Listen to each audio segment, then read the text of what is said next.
दोस्तों नमस्कार। पश्चिम बंगाल में विधानसभा चुनाव बिल्कुल मुहाने पर है। चुनाव से पहले पश्चिम बंगाल की मुख्यमंत्री ममता बनर्जी की पार्टी तृणमूल कांग्रेस के समर्थित संगठन पर जो छापेमारी हुई ईडी की, उसको लेकर बवाल मचा है। लेकिन इन सबके बीच ममता बनर्जी का आरोप है कि लोकतंत्र में अगर आपको मुझसे लड़ना है तो लोकतांत्रिक तरीके से लड़िए। ये ईडी, सीबीआई, ये सारा खेल बंद करिए। लोकतंत्र में दो दो हाथ करना है तो जमीन पर आइए, यही फैसला होगा। लेकिन इन सबके बीच एक सवाल यह है कि आखिर बीजेपी की पश्चिम बंगाल को लेकर रणनीति क्या है, प्लानिंग क्या है? बीजेपी क्या सोच रही है और किस रणनीति के तहत पश्चिम बंगाल फतह का बीजेपी ने प्लान बनाया है? आज के इस वीडियो में हम आपको बीजेपी की अमित शाह की उस रणनीति से अवगत कराएंगे जो उन्होंने पश्चिम बंगाल विधानसभा चुनाव के लिए तैयार की है। 5 तो मुख्य मुद्दों पर यह अभियान पूरा केंद्रित है। अमित शाह ने कार्यकर्ताओं को स्पष्ट निर्देश दिए हैं कि जब वे वोटर्स के बीच जाएं तो इन्हीं 5 बातों को प्रमुखता से रखें। बीजेपी बंगाल में घुसपैठ की समस्या, वंदे मातरम, जय श्री राम, सोनार बांग्ला का निर्माण और बंगाल के विकास को स्थापित करने के लिए एक एजेंडा किस तरीके से सेट किया जाए, ये वो 5 मुद्दे हैं जिस पर बीजेपी चुनाव लड़ रही है। गृहमंत्री अमित शाह का मानना है कि यही वो भावनात्मक और जमीनी मुद्दे हैं जो बंगाल की जनता को बीजेपी के पक्ष में एकजुट करेंगे। अमित शाह के एजेंडे में सबसे ऊपर और सबसे आक्रामक मुद्दा घुसपैठ का है। बीजेपी किसी भी प्रदेश का चुनाव हो, और अभी तो मुंबई में भी बांग्लादेशी घुसपैठियों का मुद्दा चल रहा है बीएमसी के इलेक्शन में, यानी कि बांग्लादेशी घुसपैठ पश्चिम बंगाल के अंदर बीजेपी का सबसे बड़ा मुद्दा है। लेकिन अब पलटकर कोई बीजेपी से पूछ ले कि यह घुसपैठ हुई कैसे? 11 साल से तो आप सत्ता में हैं केंद्र की। सीमा पार करके ये लोग हिंदुस्तान में कैसे दाखिल हुए, कैसे रहने लगे, किसने इनको बसाया? तो इन सारे सवालों पर बीजेपी को सांप सूंघ जाएगा। लेकिन ये सवाल मौजूद हैं। इन्हीं सवालों पर पश्चिम बंगाल की राजनीति होनी है।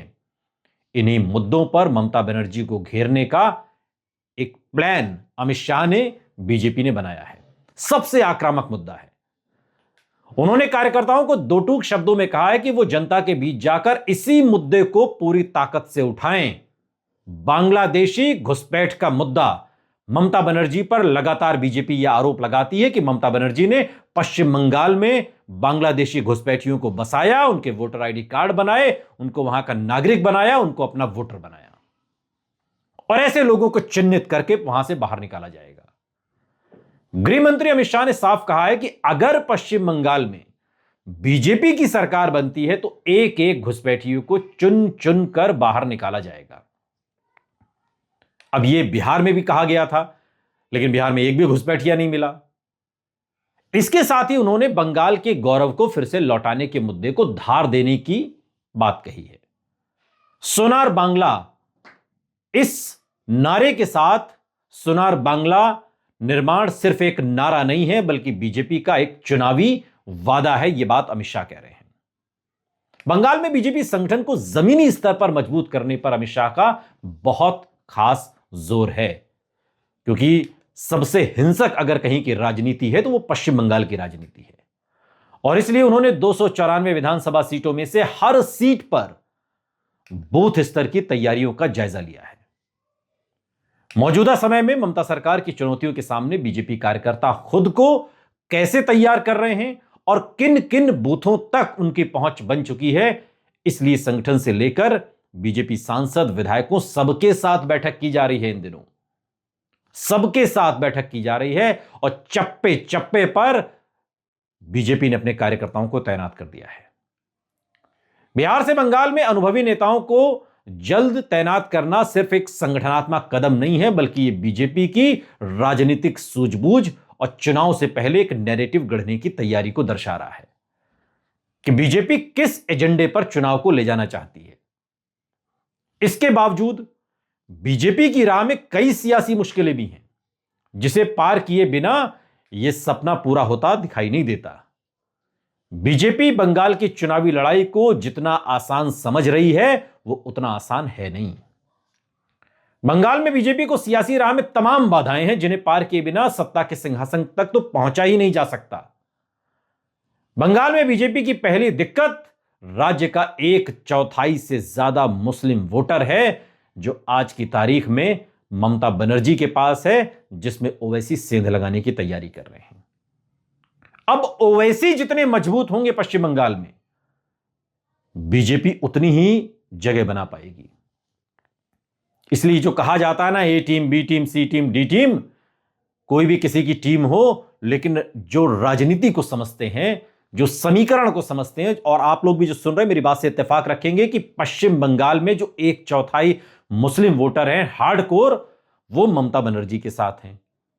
लेकिन जिस तरीके से हैदराबाद के सांसद एआईएमआईएम के प्रमुख असदुद्दीन ओवैसी अपनी पकड़ को पश्चिम बंगाल में मजबूत कर रहे हैं और वहां पर चुनाव लड़ने की तैयारी कर रहे हैं, ऐसे में वो जितने मजबूत होते हैं बीजेपी को उतना ही फायदा होगा।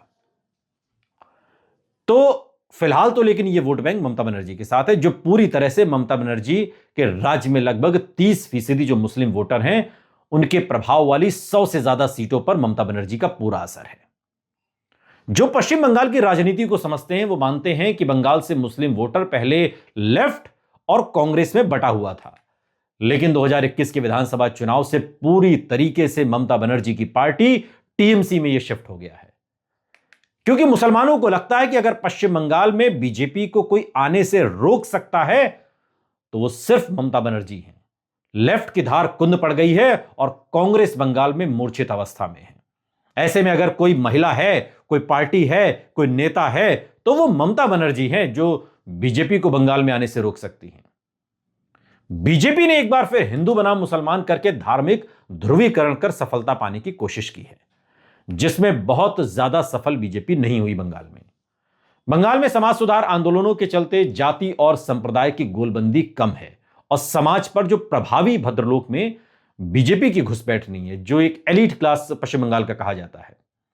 बीजेपी की दूसरी मुश्किल कांग्रेस और वाम दलों का बंगाल में एकदम पस्त होने से भी बड़ी है।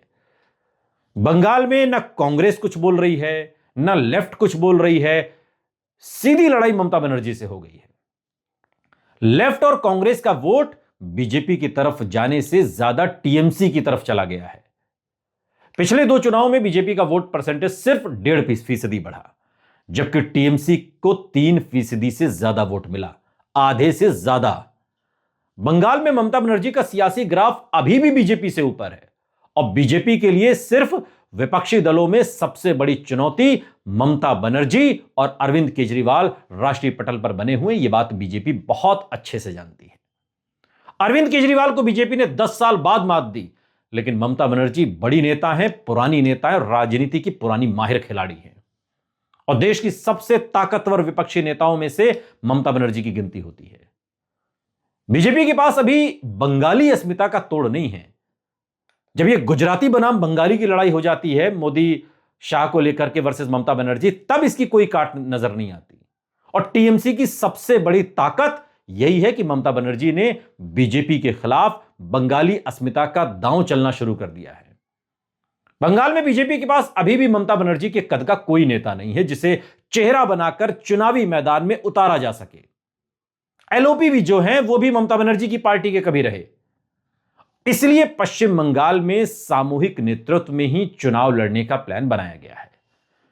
बीजेपी शुवेंदु अधिकारी को आगे तो कर रही है, जो टीएमसी से ही आए हैं, और इसके चलते बीजेपी बैकग्राउंड के मूल नेताओं में नाराजगी भी है कि भाई टीएमसी से आए हुए को आपने एलओपी बना दिया, आप उसे चेहरा बना रहे हैं, आप उसे आगे कर रहे हैं, और हम लोग जो दशकों से खाक छान रहे हैं बीजेपी में, हमारा क्या।